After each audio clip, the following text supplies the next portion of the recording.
Hello, everyone, and welcome to this episode of the Hummingbird Arcana Podcast. I'm Jo Hummingbird. I'm an Evolutionary Astrologer and an Usui Reiki Master. Thank you for joining me for this episode today. I wanted to bring you a quick little episode on the upcoming Cancer full moon we have happening on Saturday, January 3rd at 4:04 a.m. Central Standard Time.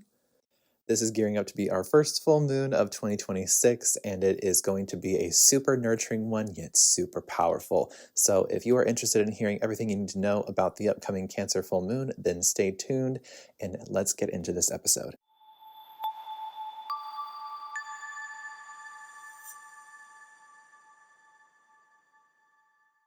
It's super important to build safe community in the spiritual online spaces, especially when it comes to the world of astrology. Astrology culture can be really harsh at times, and there's so much information out there, it can be challenging to engage with real people in real time. That's why I've created Cosmic Curiosities, a weekly live 30-minute Q&A session. Cosmic Curiosities is a safe space for casual learning about all things astrology, where first-timers get in for free and repeat attendees can join us for just $5 at the door. Join us live every Thursday at 4 p.m. Central Standard Time, whether you want to ask questions about your own chart or you want to share your own perspectives with like-minded people, you are welcome to join. For more information, visit the link in the description box or in the show notes below. But now let's get back into this episode of Hummingbird Arcana. So to start off this full moon, it happens at 13 degrees, 2 minutes of Cancer, and it perfectly opposes the same for the Sun in Capricorn at 13 degrees, 2 minutes as well. Except right at 4:04 a.m. Central Standard Time, when we have the direct opposition between the moon and the sun creating the full moon in Cancer, the moon itself will be within a 2-degree orb of separation with the transiting vertex.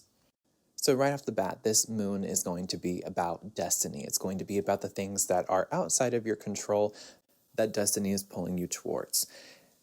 Over in Capricorn, where the sun is opposing this moon in vertex conjunction, we have Venus and Mars both within a 1-degree orb separation of the sun by conjunction on either side of the sun. We have Venus at 12 degrees and we have Mars at 14 degrees. Now, Mars is exalted in Capricorn, and this transit is a very powerful time for motivation, for taking action and having the discipline to follow something through to have it stand the test of time. Now, to make matters even more funny, we also have Mercury in Capricorn at the beginning of the sign, and funnily enough, this whole combination we have in Capricorn will be trining the South Node in Virgo, and the combination we have over in Cancer of the vertex and the moon is going to be trining, you guessed it, the North Node in Pisces. And additionally, we also have Jupiter still retrograde in Cancer. This is a pretty potent full moon, you could say. It's not a destructive one. It's not a bad one. It's not super, super dense and karmic, but it definitely has something to do with our ancestry and our connection to our roots, the things that give us life and take it away from us at the same time. This is Cancer energy, the divine mother, the midwife, the caretaker, the nurturer, the crab. This is also going to be Capricorn's axis. This is the mergoat. This is the mountain. This is the cave and the cornucopia. This axis together is the divine parenting axis because Capricorn is also the divine father. So this full moon is all about the ways in which we are divinely parenting ourselves on the inside. How are we nurturing our inner child? How is what we're doing fulfilling the destiny in which that inner child, which is the extension of our great cosmic higher self, the part of us that isn't jaded, that isn't set back by any limitations, that isn't traumatized by the world, the part of our inner child that is in connection with our highest self and our divine spark, our seed from source, if you will. This part of ourself is asking us, what is it that I really want? What do I need? How can I do that for myself? How can I parent myself? How can I nurture my way into fulfilling my destiny and feeling motivated enough to do so with all this Mars and Capricorn energy as well? This full moon is truly inviting us to dig deeper into the ways in which we have been taught even to parent ourselves. Not just what are we doing for ourselves autonomously, but how have we been taught by those who came before us to do so? How are there different parts of those techniques in which we were taught to parent or to treat ourselves or other people that actually hinder our growth and our evolution and us fulfilling our destiny?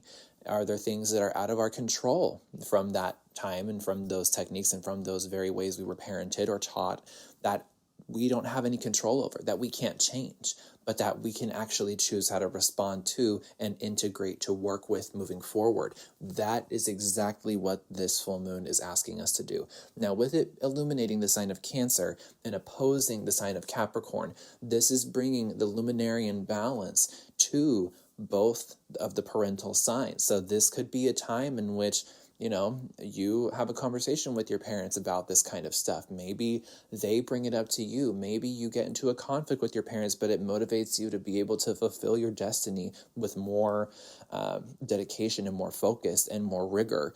Maybe there's a version of yourself that gets unlocked with a download during this full moon that actually, I don't want to say cracks the code, but starts to put the pieces together of what you were handed, what you have now, and what you can do with it.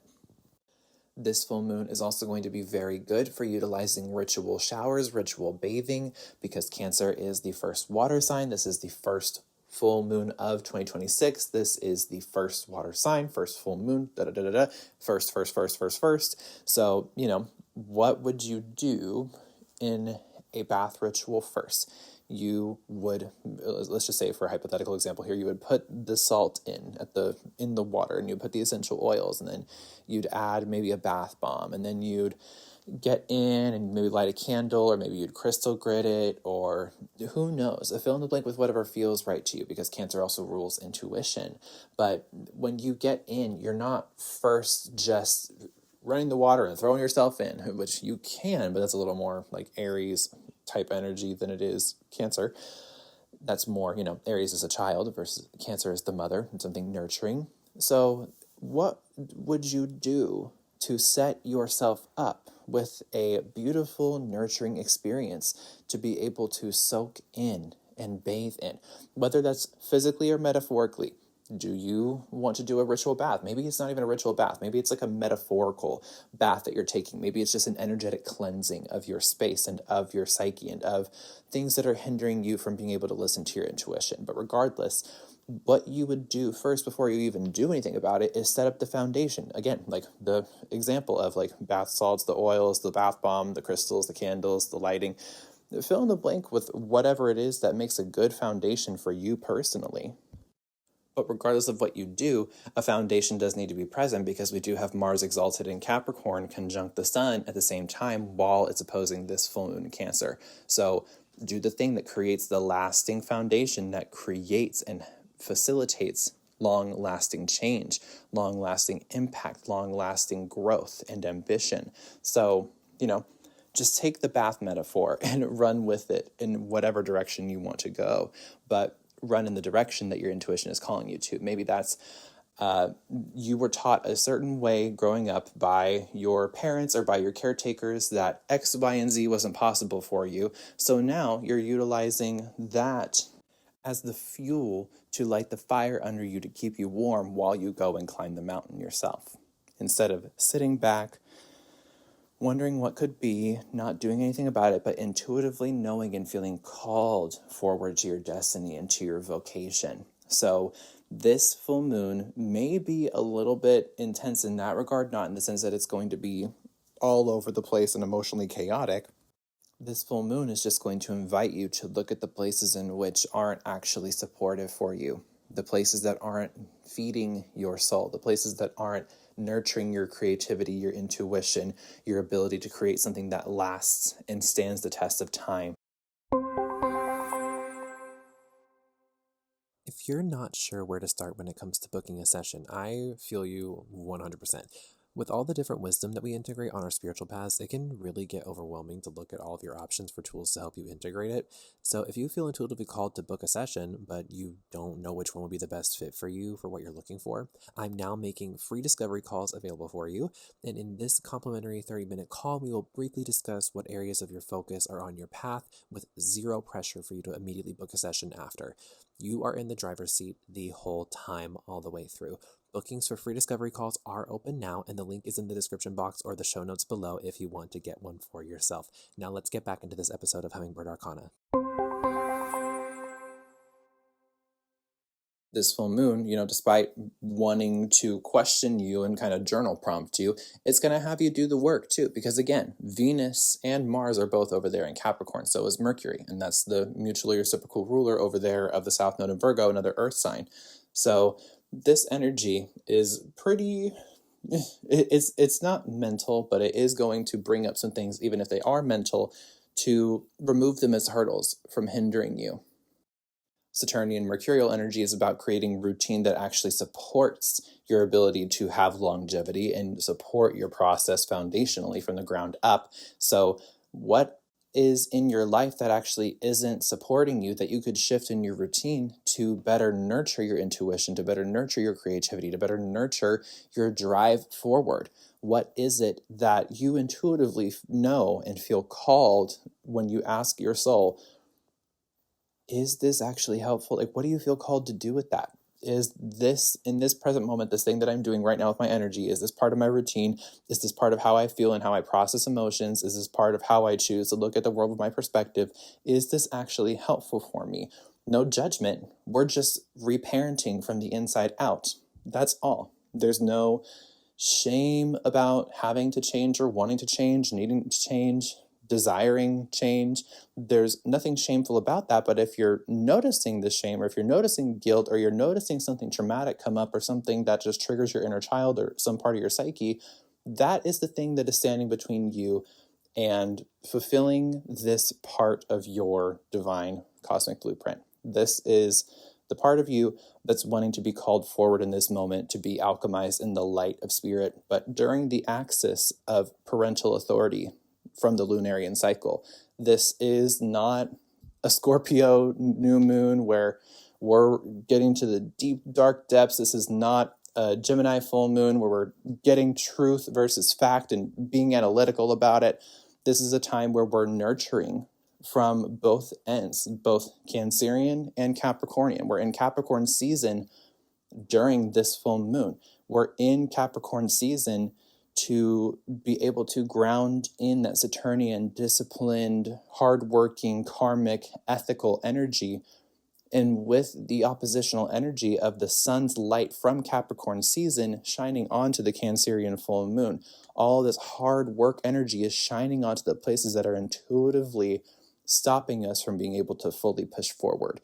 And so this full moon is going to encourage you to look at those things, not like dead in the eye and bloody beating heart like Scorpio, but it's going to have you look at it with some pretty decent accountability. If you've ever noticed, Capricorns are some of the most accountable and integrity-based signs that exist in the zodiac.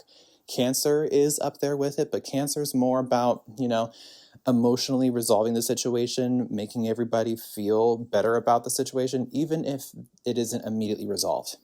It's the balancing between Capricorn and Cancer as the parental axis that gives leeway for healing to happen. It's okay, how does everybody's feelings come into play, but then how can we actually have some accountability and make these two compromise, not in the sense that they are giving up something of each other, but they are equally showing up to do their part in exchange for the other doing theirs.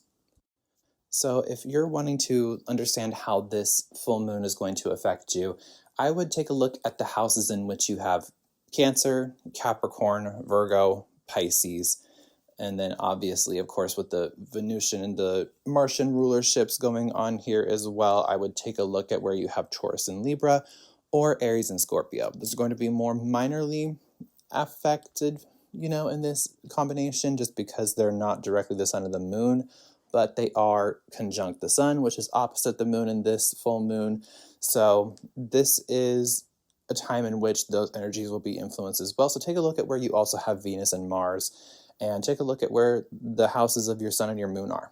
Because as much as we're talking about this Cancer full moon and the Capricorn sun sign season, this doesn't mean that your personal sun won't be affected. Take a look at how Capricorn aspects your sun. Take a look at how Cancer aspects your sun.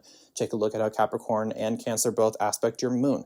Take a look at how they aspect Venus and Mars and Jupiter and Mercury and the South Node and the North Node.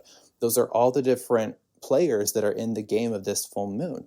So if you don't want to do all that digging yourself and you would rather have somebody explain that to you because it's just so easy to get lost in the sauce, I'm more than happy to help you in a session. If you want to book one, we can take a look at the transits in an express reading for $11, or we can pull a whole thing with the timing and the zodiacal releasing, or we can pull a full report.